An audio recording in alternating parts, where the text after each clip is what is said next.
Well, hello. How is everybody today? Are we awake? I don't know. Okay, so I have 30 minutes, which is not a lot of time to cover a vastly complex topic, and so I will say that I am going to be at the roundtables after this, and so if you have questions that do not get answered here, please do not hesitate to come and ask me. I also made sure you have my email address, and I love emails. I know that's weird. So please feel free, if afterwards you think of something, email me, not a problem. Who am I, right? Like, why am I here? Why am I the person here talking to you? Am I just trying to sell you on StateRAMP, yada, yada? No. In my prior life, I too worked in the realm of procurement with local government. And I worked very, very closely with our procurement attorneys.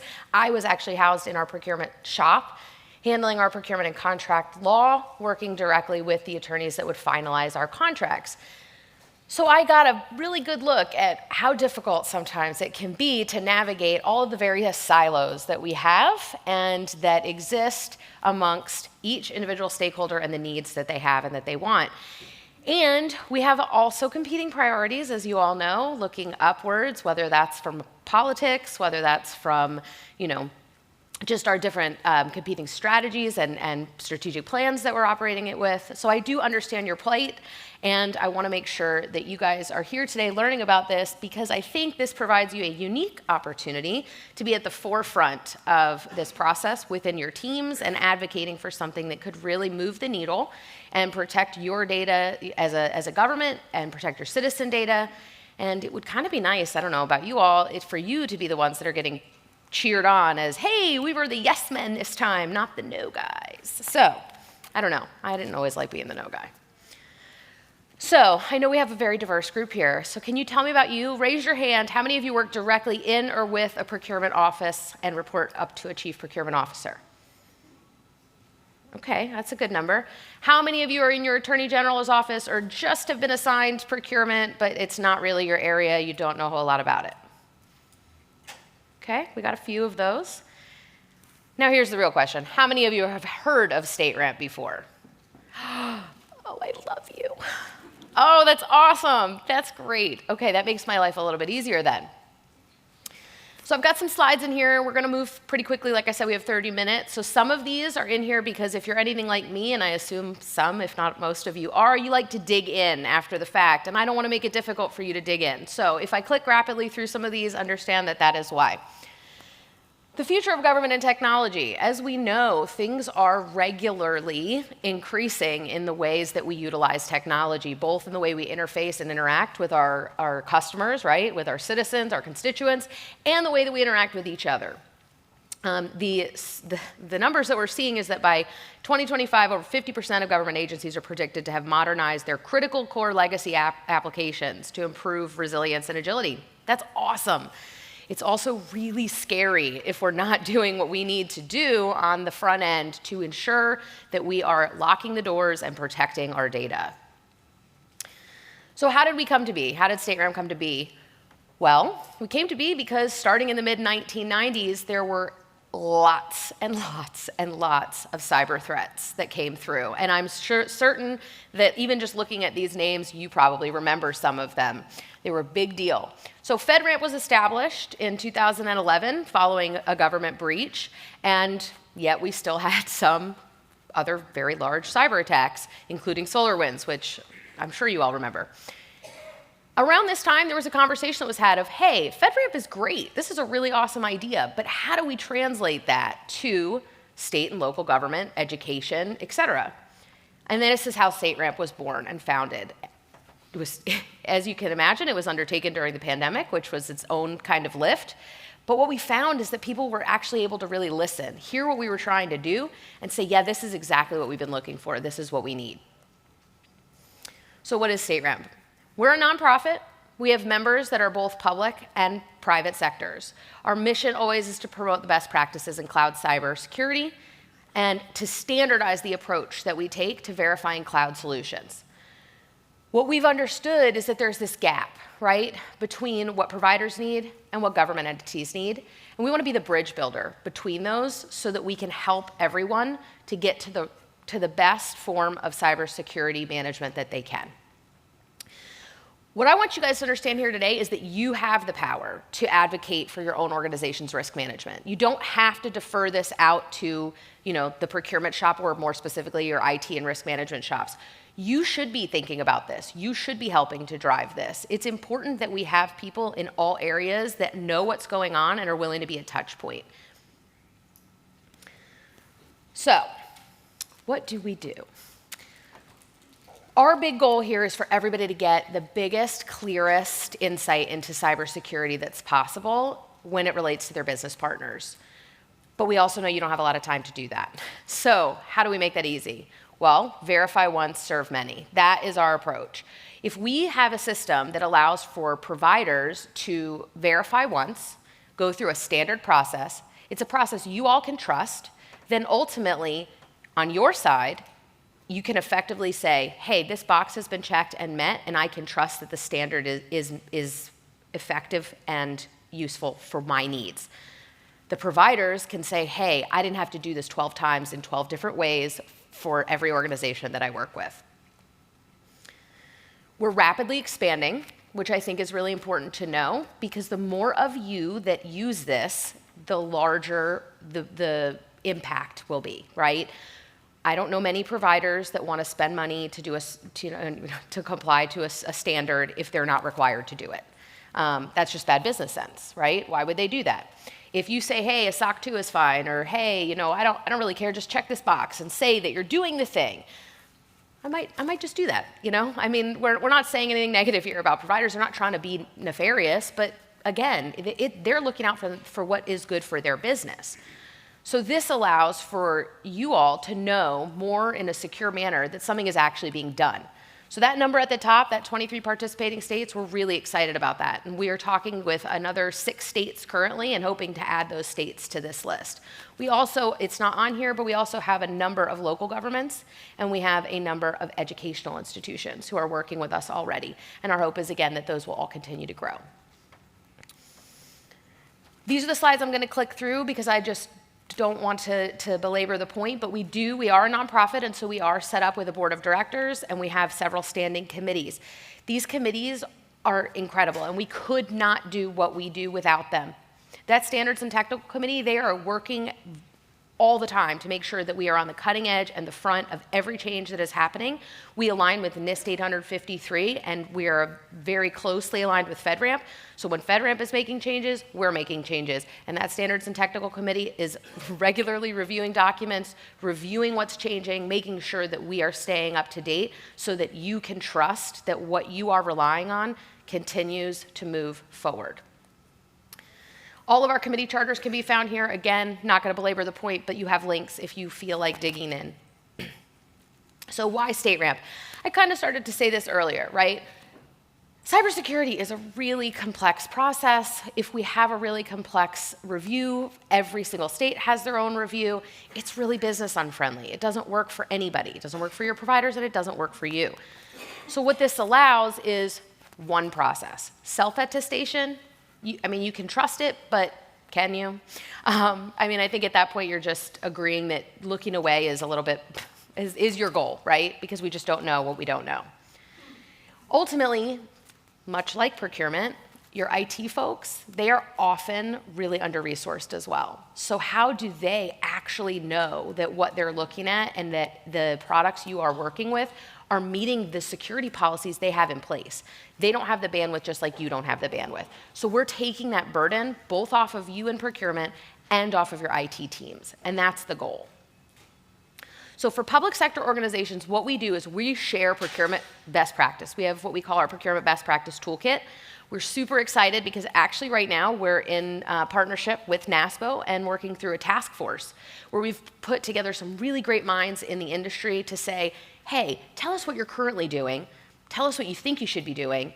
These are what we say are the best practice and the language that we have for you. Let's make it better. And we're working collaboratively to do that. And we hope to have some really strong updated templates for you guys moving forward.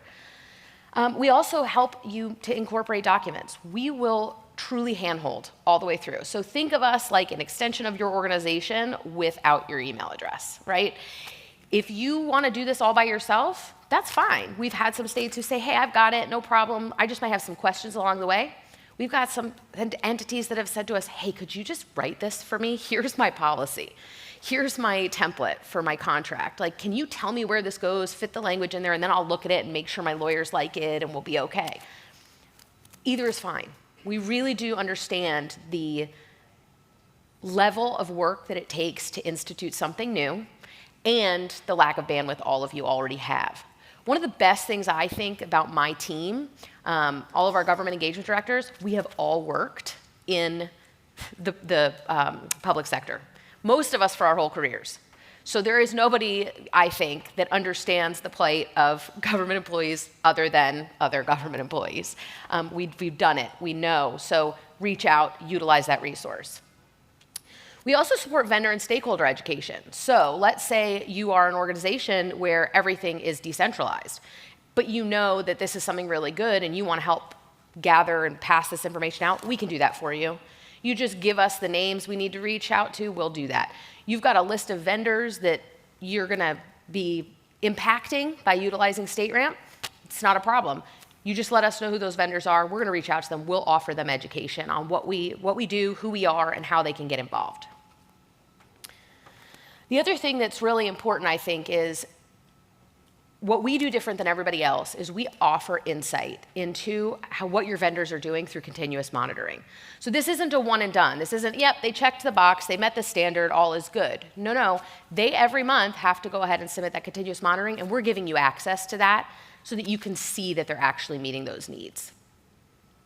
So for service providers, and this is where things can get a little tricky, right? We get a lot of questions about this. Are you a vendor? Aren't you really just a vendor? How do I actually work with you? How do I work with you from a procurement perspective? Because I have to bid for that. We are not a vendor when it comes to the government. We are absolutely a free resource for you. We are simply a standards organization that is offering a framework that is making sure that these service providers are doing what they need to do. When it comes to the service providers, they are actually working with us and paying membership fees and paying the dues to be reviewed and have these processes reviewed. So we have a variety of different ways that we work with them, and I'm not gonna go too deeply into those, but again, I'm happy to talk more in depth about that with you all later. So, okay, what is the security framework? I don't know how deep into the world of cybersecurity you all are. Does anybody have experience with FedRAMP? Okay, that's great. Does anybody have any experience with NIST 853 generally? Phenomenal. Okay, so as I said earlier, what we did at StateRAMP was we said, hey, what FedRAMP is doing here is actually really great. This is a very specific and precise set of controls that everybody can follow. This takes out all the subjectivity of how somebody is meeting these cybersecurity needs. So, those governance committees that I talked about earlier, they reviewed and adopted baseline minimum standards. They also, we actually just updated in our last standards and technical committee, our StateRAMP security snapshot controls to align those closer to proceeding to this ready status. Sorry, my brain just... So all these baseline requirements are built on NIST 853, just like FedRAMP is. There are a few minor changes because there are certain things that apply to the federal government that simply do not apply to state and local government. And we have a goal, and this is where we are, you know, a little bit of a unicorn. We have a goal to actually harmonize certain frameworks, right? I'm sure all of you know the joy of trying to comply with CJIS. You've got the MMIS and HIPAA. A lot of times you have to comply with. So we are working on building out mapping to show you where these controls for NIST 853 actually overlap, what you need for CJIS, for HIPAA, so that you don't have to, again, be asking your providers to do multiple things for you.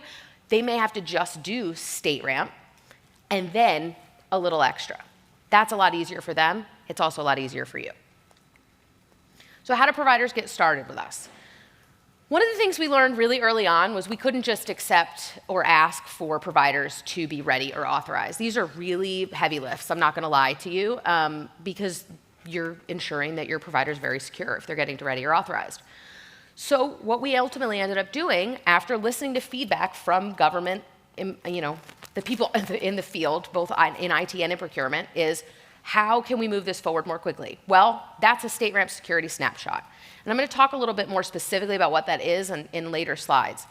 But there's two options there. You can do our security snapshot, which is a one-time snapshot, or you can do our StateRAMP Progressing Security Snapshot program, which is quarterly snapshots, along with consultative calls that allow for you, as a service provider, to move the needle so that you can get to that StateRAMP ready or that StateRAMP authorized. What this does from a government perspective is opens competition.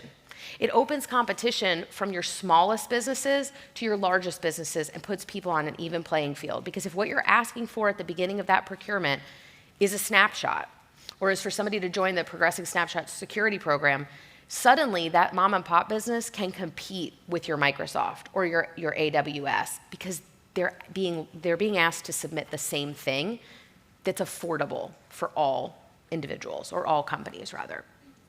So what is the Progressing Security Snapshot? And I'm going to talk about the program overall. It's a gap assessment and a score. And as I said, we just updated that to make it even closer aligned to ready, so that it really is tracking people moving through this process to get to where you want them to be.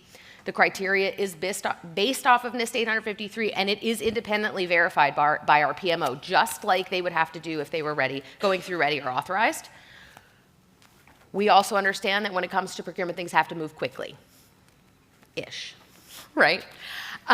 So quickly in the sense that they've got a package to submit and they've got a deadline. And we understand that, and so once they submit it, it takes 3 weeks for them at most to get back their score. What we do say is if they need it sooner, we try to accommodate that, and in the past we have been able to effectively accommodate that. Gives them quarterly snapshot updates, right? How does this help you? Well, it helps you because on a quarterly basis, you can see, are they moving the needle? Are they progressing? You're not going to have to rip and replace software in a year because there's been no change and your data is still at risk. Providers may provision access for you to actually view this. So it's just like our continuous monitoring for ready and authorized. Your IT team, they can look at this. They can look at this on a quarterly basis, see, is the entity doing what they said they were going to do? And again, monthly subscription fee. However, it's revenue-based. So again, we're helping to open the door to effective competition. If you're a small business, you are not paying what Microsoft is paying. You shouldn't have to pay what Microsoft is paying. So we want to make sure that this is open to as many people as we can, because really our mission here at StateRAMP is to improve the cybersecurity posture of our nation. And how we do that is making sure that every single cloud service provider, big or small, is providing you the same amount of security. So continuous monitoring, what is this, right? I keep saying this. You all might be like, well, I don't understand why this really matters. Your IT people love this. They love it because it takes the burden off of them. They're not going in trying to review documents. I'm sure some of you in here may have seen a SOC 2 packet. It's about this big. Having to look that through and really dig in and try and figure out what it says. SOC 2 also does not actually cover a majority of the NIST 853 controls. It's really meant as a financial audit, not so much in IT. It's just kind of navigated its way that way. So what does this mean? This means that if your IT group wants to go in and look at continuous monitoring and say, hey, is everybody closing their vulnerabilities like they should? Is this company still owned by the same person that owned it when I started my contract with them? They have that information at their fingertips. If they don't want to go in and look, they don't have to, because they know that we and our PMO are holding everybody to the same standard, and they can see what that standard is. So again, that's really valuable for groups that don't have a lot of bandwidth, and I know you understand that. Our authorized product list. This is what I referenced earlier. This list grows when more of you say this actually matters to you, that cybersecurity actually matters to you. And I know that it does, and I know that it's going to take some time for that list to grow, but we are seeing it grow exponentially right now because of the work you all are doing in your home states to say this is important and we are going to ask for this. So what we do here is post every product, and I want to make sure that that is the difference here, right? We're not giving a security status of ready or authorized to Microsoft. We are giving it to Microsoft Azure. So you know that that product is what is certified. Sometimes you'll have a company on there and they'll have 3 products, but they might have 20 that are actually within their list, but only 3 of them are on this list. So keeping that in mind, looking at what of these products do I want to do business with? What is the risk to my government? Like, if this is something that doesn't really hold a lot of classified data or secure data, maybe you don't worry about StateRAMP on that contract. Maybe you decide that it doesn't matter to you. If it holds data that's involves your government, you want them to be somehow related to StateRAMP. And so what we've said is we have a variety of best practices depending on the type of contract, depending on the type of need, and we're happy to work with you to adopt what fits for you in each instance, right? This is not a one-size-fits-all. This is not even a one-size-fits-all within one government. We've seen people say that these types of contracts are going to get this treatment. These types of contracts are going to get those. So how does it work? The biggest part that's going to affect you is that green section, right? That's solicitation development. First thing first is identifying if StateRAMP actually applies. And I'm here to tell you it applies to a heck of a lot more than you think it does. You have an air conditioning contract. Most of these air conditioning contracts now, they have some kind of Wi-Fi connectivity, don't they? They've got some type of way that they are linking you into that cloud. StateRAMP probably should apply to that. These are the things we're not thinking about. So we need to be proactively asking these questions on the front. We cannot stay in a silo. And that's one of the biggest pieces of advice I can tell you to take back to your procurement teams that you're working with at home, which is don't just assume because it didn't come from the IT department that it's not IT related. Ask the question. So once you've identified if StateRAMP applies, then you're going to figure out what's the impact level. Is this data that's really important? It's high classification, and so we need to really be sure that they're meeting these types of standards. That NIST 853 authorized is where we need to go. Okay, if that's where we need to go, how are we going to get there? Well, that's that next part, incorporating our language into our solicitations and our contracts. Again, there is no one-size-fits-all. We do have some standard best practice. I could throw out some numbers for you today, but I don't want to overwhelm you. But I will say that what we think is the easiest is actually a path to certification, right? So it's saying to your providers in those RFPs, you're going to start with a snapshot. You're going to start with a snapshot because I can objectively score everybody against each other now. And we all love objectivity, right? It makes for less protests, less problems later. Then you can say, okay, now you're going to get on that progressing snapshot program because I can track and I'm not going to have to rip and replace later. And then you're going to have a set period of time, whatever you all think is appropriate. And it may vary depending on the kind of data that you're dealing with to get to that status, whether that's ready or whether that's authorized. And which you choose is probably going to depend, typically, on that impact level you've already identified. Then your procurement teams are going to come back and they're going to go ahead and they're going to confirm that they got that snapshot, they use that in their procurement process. They're going to ultimately ensure that they've enrolled and progressing once they achieve that award, sorry. And then the contract admin piece really is going to fall back onto whoever handles your contract administration, but in some regards to your IT department. And that's why I say we cannot continue to remain siloed. We all have to be working together. Because even if your contract administration is separate, right, you have a department. That's how it was where I was. We had a contract administration department, we handled everything. I would need to be coordinating with that IT group to say, hey, have they been doing their ConMon? Are they meeting all the requirements within the StateRAMP, parameters? Do they have too many open vulnerabilities? Is this somebody we still want to work with? So this is the big question, right? How can you help? You guys are in a more isolated group. What you do is different. A lot of times you're not looped in until the 11th hour. I don't know why that is. We're delightful. But it's true. So really the big questions are understanding the why. Why are we doing this? Why does StateRAMP matter? Why does cybersecurity matter? And come to the table early. Ask the questions. I saw the sheet that's going around with the top 10 tips for attorneys, and one of them is ask questions, ask all the questions, and ask them without shame. And I think that is a great principle here when it comes to cybersecurity, because I'm here to tell you that cybersecurity is not my background. Like I said, I litigated family law cases. I did procurement and contract law. Like, how did I end up here? But I ask so many questions, and this stuff is fascinating, and the more I learn, the more I realize just how much this touches each and every one of our lives. And if it's touching our lives, it's touching our constituents' lives. And if it's touching their lives, then we need to know. We need to be aware, and we need to make plans early. So worm your way in there. Come to the table early. Help your procurement teams incorporate the right language. You know, make sure that what they're putting in there actually has teeth to it, actually is going to get what you're looking for, and that we're starting early. We're starting in those solicitation documents, and we're not just putting this on the back end in our contract documents.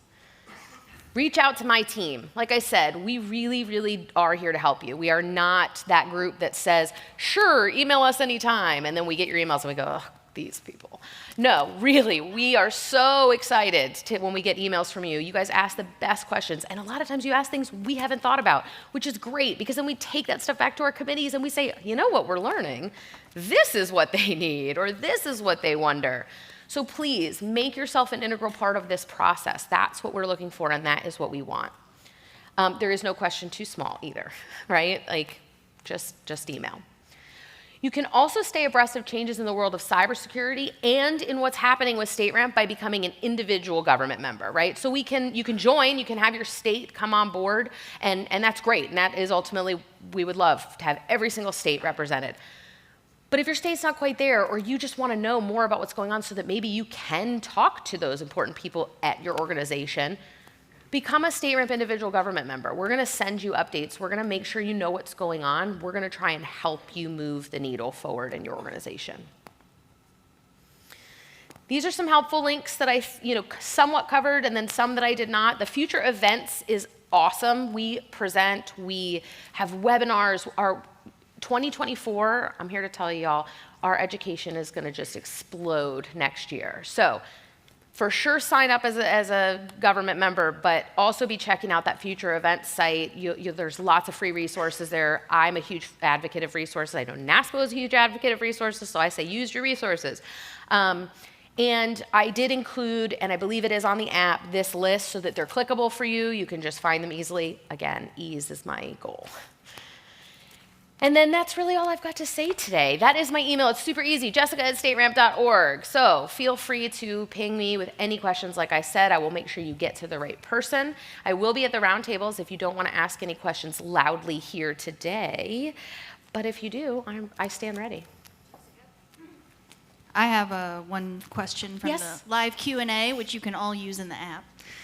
Does StateRAMP consider or use NIST Pub 800-171 in addition to Pub 800-53? Yes, that is correct. There is a link up there across those. I am not, however, the one to answer your super technical questions. So if, as I said, no cybersecurity background. So if you do have technical questions, we have an awesome, awesome team, a PMO team that really is so excited to talk tech.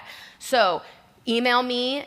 You can email me the direct questions. You can just email me that says, hi, I have a list of technical questions and I want to ask them, and I will get you a meeting, with our team and myself so that we can have that conversation. Anybody? Oh, in the back? Hi, good morning. What do you offer for states to, after execution of the contract, for the constant continual review of your assessment of that vendor? Okay, Yep. What do you offer to the states as a continual assessment tool? Yep. So we are a 100% free resource the whole time, and we don't ever go away.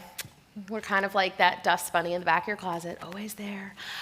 So really, anytime after you execute a contract, you have a question, you can call and ask us. You have a question about how a vendor is doing. Maybe you're going through that continuous monitoring that you have access to, or your IT team has access to. You can actually ask for anyone to have access. So if you yourself have interest in seeing it, you can be on that list. Maybe you have a question about what you're seeing. You can reach out to us. You can ask us those questions. During the solicitation process, if you are getting questions you don't know the answer to, we don't expect you to know the answer. Reach out to us. We will help you answer your solicitation questions so that they're answered properly. We really want to be, like I said, a member of your team. So we will be there as much or as little as you want, whether that's at the first stages or at the end. I hope that answers your question. All right, that's all I have. All right. Thank you.